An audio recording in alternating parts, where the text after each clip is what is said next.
تقلید کی جو تعریف آپ نے فرمائی بہت اچھی ہے۔ حضرت یہ تعریف کون سی کتاب میں ہے تاکہ غیر مقلدین کا منہ بند کیا جا سکے؟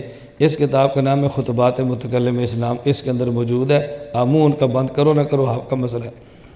مجھے کل بھی ایک مولانا صاحب فرما رہے تھے فلاں بزرگ نے، میں نے کہا بات اچھی طرح سمجھیں، جس طرح اکابر نے لکھی ہے اور آج آپ پیش کرتے ہیں نا، آج میں تعبیرات پیش کر رہا ہوں، آئندہ نسلیں اس کو نوٹ کر لیں، اور یہ بات شاید آج آپ کو سمجھ نہ آئے۔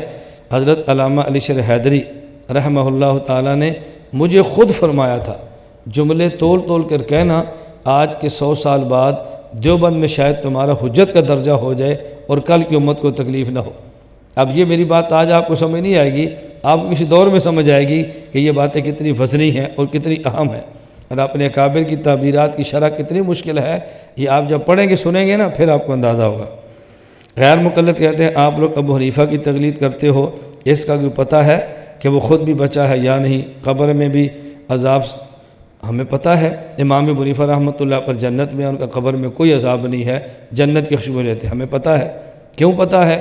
اللہ کے نبی فرماتے ہیں لا تمس النار من رآنی اور رآ من رآنی، میرے صحابی کے جنت جہنم قریب بھی نہیں جائے گی، اور میرے صحابی کے جو تابعی ہے وہ جہنم کی خوشبو بھی نہیں جہنم کی بو بھی نہیں سونگے گا، اس کے قریب بھی آگ نہیں جائے گی۔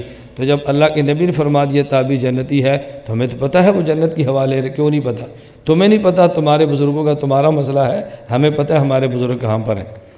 اہل سنت والجماعت اور اہل سنت والجماعت میں کیا فرق ہے؟ یہ بہت اچھا سوال اس نے کیا ہے۔ ہم دیوبند والے لکھتے ہیں اہل سنت والجماعت، اور اہل بدعت لکھتے ہیں اہل سنت و جماعت بغیر الف لام کے۔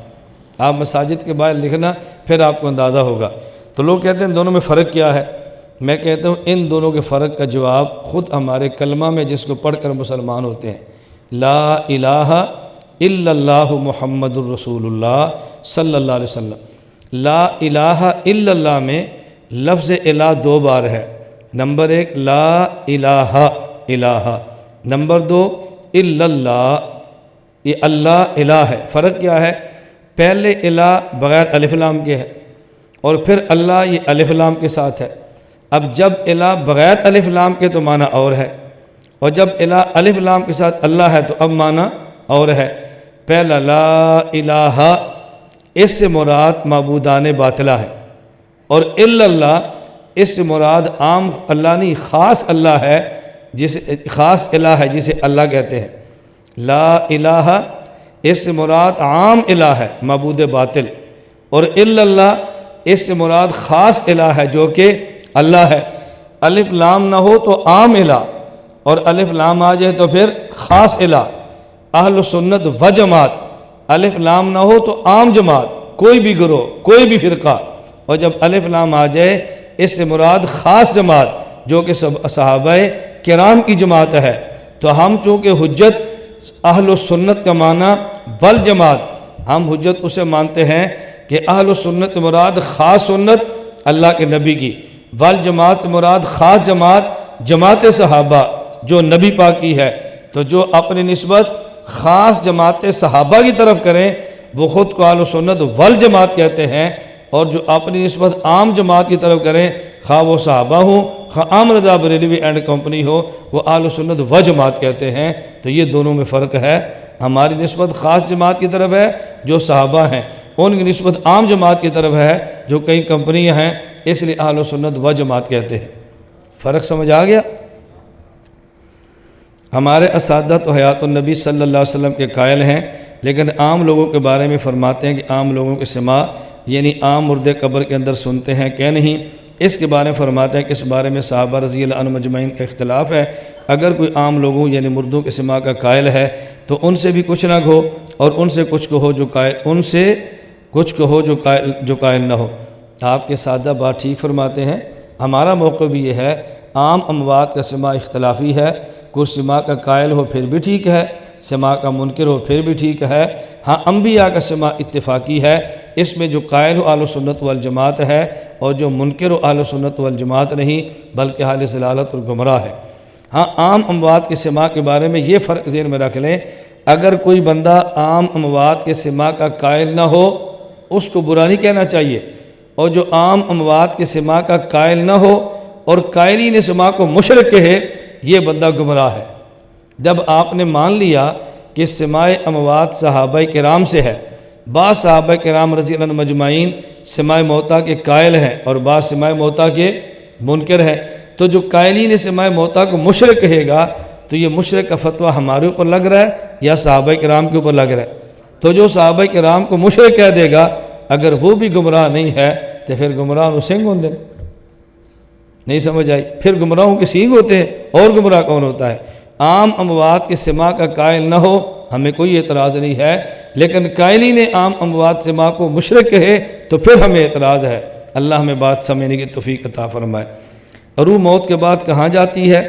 اس بارے حکیم الامت تھانوی نے اس کی کئی صورتیں ذکر کی ہیں، ان میں سے ایک صورت یہ بھی ہے کہ جس میں مثالی میں داخل ہو جاتی ہے۔ اس کا جواب دیں۔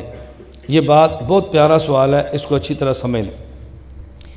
ہم یہ سمجھتے ہیں کہ موت کے بعد جو عذاب اور ثواب ہے، نمبر ایک وہ روح کو ہے اور روح کا جسد عنصری سے تعلق ہے، یعنی گویا جس جسم کو عذاب اور ثواب ہے وہ جسد عنصری ہے، جسد دنیاوی ہے اور جسد حقیقی ہے۔ اچھی طرح سمجھیں، جسد مثالی نہیں ہے۔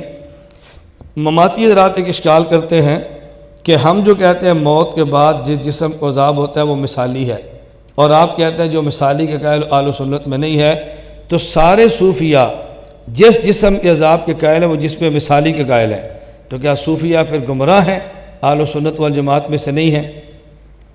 ملفوظات علامہ انور شاہ کشمیری رحمۃ اللہ علیہ میں اس کا جواب موجود ہے۔ تفسیر عثمانی اٹھائیں، وَيَسْأَلُونَكَ عَنِ الرُّوحِ کے تحت یہ بات موجود ہے، اچھی طرح بات سمجھ لیں۔ حضرت فرماتے ہیں کہ صوفیہ جسد اصلی کسے کہتے ہیں؟ ادھر دیکھنا، یہ آدمی کا جسم ہے اور اس جسم سے یہ روح نکل گئی ہے۔ اب اس روح کو عذاب اور ثواب ہوتا ہے اصالتاً، اور جسم کو عذاب ہوتا ہے طبعاً اور ضمناً۔ سوال یہ جو روح اس جسم سے نکلی ہے اس روح کی شکل کیا ہے؟ تو صوفیہ اور سارے فرماتے ہیں کہ یہ جو روح جسم سے نکل گئی ہے یہ روح متشکل، توجہ رکھنا، یہ روح متشکل بجسدہ الاصلی ہوتی ہے، جو اس جسم کی شکل ہے بالکل روح کی یہی شکل ہوتی ہے، اور اس روح کو عذاب اور ثواب ہوتا ہے اور تعلق سے اس بدن کو بھی ہوتا ہے۔ اب فرق کیا ہے؟ متکلمین اس روح کو روح کہتے ہیں اور صوفیہ اسی روح کو جو جسد عنصری کی شکل اختیار کرتی ہے اس کو جسد مثالی کہتے ہیں۔ اب اس کا معنی یہ ہے کہ جو متکلمین عقائد والے حضرات قائل ہیں وہ بھی اسی روح کے عذاب اور ثواب کے ہیں، اور جو صوفیہ قائل ہیں وہ بھی اسی روح کے عذاب و ثواب کے ہیں۔ فرق یہ تھا کہ اس روح کی جسد عنصری والی شکل بن گئی، متکلمین پھر بھی روح کہتے ہیں، اور شکل کی وجہ سے صوفیہ اس کو جسد مثالی کہتے ہیں۔ تو جسے جسد مثالی کہتے ہیں وہی روح ہے، اور جسے یہ روح کہتے ہیں وہی جسد مثالی ہے۔ اور مماتیت کا مسلک یہ نہیں ہے، مماتیت کہتے ہیں یہ جسد عنصری ہے، یہ روح ہے، اور اس جسد عنصری کے علاوہ ایک اور جسم ہے جو جسم مثالی ہے، عذاب اور ثواب اسے دیا جاتا ہے۔ یہ صوفیاء کا مذہب بھی نہیں ہے اور متکلمین کا بھی نہیں ہے، یہ مماتیت کا مذہب ہے جس کا تعلق صوفیاء سے نہیں ہے۔ معراج کے موقع پر آسمان میں مختلف انبیاء کے ساتھ ملاقات کی صورت میں ہوئی تھی، حالانکہ انبیاء کے اجسام تو قبروں میں ہیں، وضاحت فرمائیں۔ نبی کریم صلی اللہ علیہ وسلم کی پہلے آسمان پر ملاقات حضرت آدم سے ہے، دوسرے آسمان پر ملاقات حضرت عیسیٰ سے ہے، تیسرے آسمان پر ملاقات حضرت یحییٰ سے ہے، چوتھے آسمان پر ملاقات حضرت ادریس سے ہے، پانچویں آسمان پر ملاقات حضرت ہارون سے ہے، چھٹے آسمان پر ملاقات حضرت موسیٰ سے ہے، اور ساتویں آسمان پر ملاقات حضرت ابراہیم علیہ السلام سے ہے۔ حکیم الامت حضرت تھانوی لکھتے ہیں اگر آپ نے یاد رکھنا ہو کس آسمان پر کس نبی سے ملاقات ہے تو 7 حروف کا مجموعہ، یہ لفظ یاد رکھ لیں، آیاہما۔ کیا مجموعہ ہے؟ آیاہما۔ آیا اس حمزہ سے مراد آدم، عین سے مراد عیسیٰ، یا سے مراد یحییٰ اور یوسف بھی ہیں، یا سے مراد یوسف بھی ہیں، یوسف علیہ السلام سے ملاقات بھی یہاں پر ہے، ہاں سے مراد ہارون، میم سے مراد موسیٰ، اور پھر الف سے مراد حضرت ابراہیم علیہ السلام۔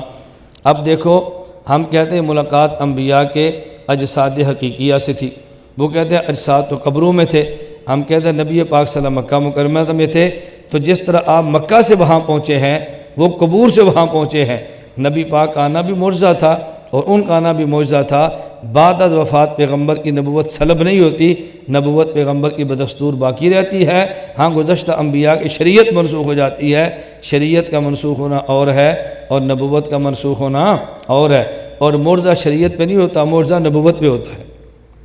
اللہ ہم سب کو بات سمجھنے کی توفیق عطا فرمائے۔ لا الہ الا اللہ، لا الہ الا اللہ، لا الہ الا اللہ، ما لنا رب سوا۔ لا الہ